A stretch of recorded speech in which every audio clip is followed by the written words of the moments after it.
Right, so this is the sword ornament in form of a lion. The first question that is asked is, what do you see? So I see a cat. It looks like it's smiling. And really flat teeth, and it's got felt inside of it that's red. Yes, I see a cat-like looking animal sculpture.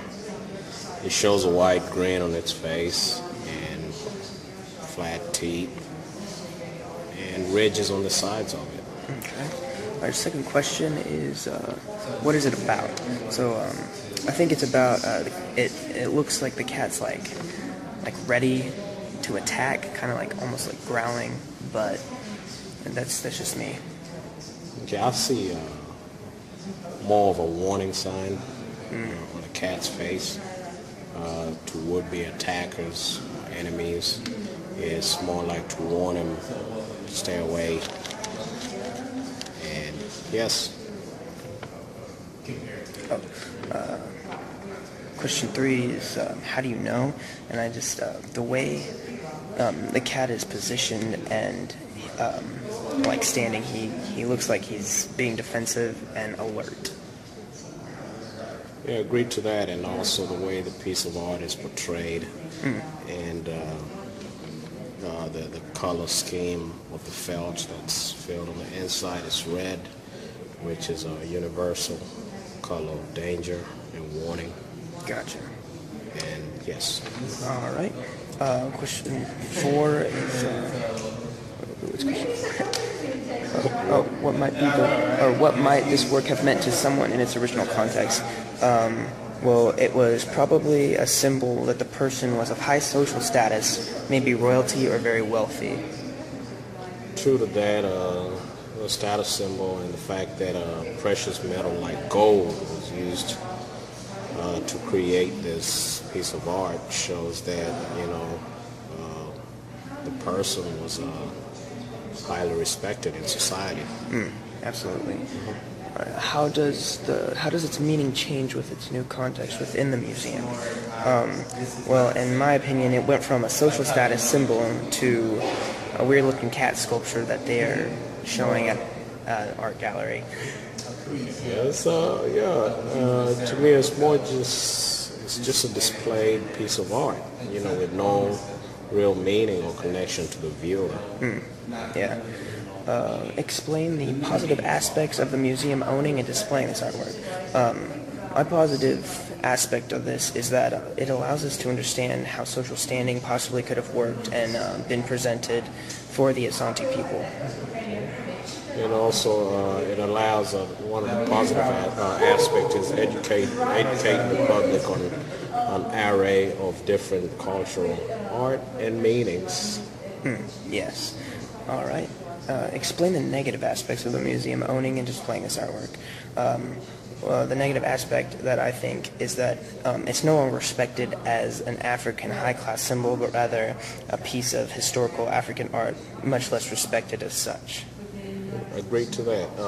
It also loses its sense of belonging in that it's not within the people that it's supposed to serve, and also it's just a display, in a museum and not serving its purpose. Right. All right. How might your experience with interpreting the work change your life? Well, it doesn't really change my life too much. However, I come to realize the Africans did have hierarchy and social classes, and I didn't think that they had that before. Right. I agree to that. It doesn't change my life that much, but it gives me a new perspective of the different cultures and symbolism in art that's displayed. Yep. All right. Okay. 9. How does your interpretation compare to what the museum or artists say about the work?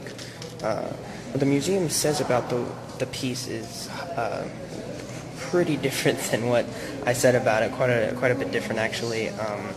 This is a a sword holder or something like that, and it's not what I thought it was. Well, yeah, mine is very different due to the fact that looks more like an art showing a happy animal, but in reality, it's more like a symbol of war. And it's a warning sign, and it depicts death, in contrast to what it's showing. It shows happiness, but in reality it's more of a death symbol. Yeah, and it did end up being for like a leader of a group, but instead of it's more of like a fearful symbol of a leader, more than like just, okay, he's above us. It's more like we fear him because he's above us. I agree to that. Yeah. All right. 10. How does the way the museum show and tell the viewers about non-Western artworks affect the way the viewers think about the civilization that created these works? And in my opinion, I've come to realize the Asante people and their creations are much deeper and civilized than I first thought. Okay, it creates the idea of primitivity. That's Western art, ideology and non-civilization of their societies due to the fact that most of the art on display depicts war, non-peace. But in reality, if you take a different angle at it and look at it from a different aspect, it shows great talent and a great appreciation of art. Yep. All right. Cool.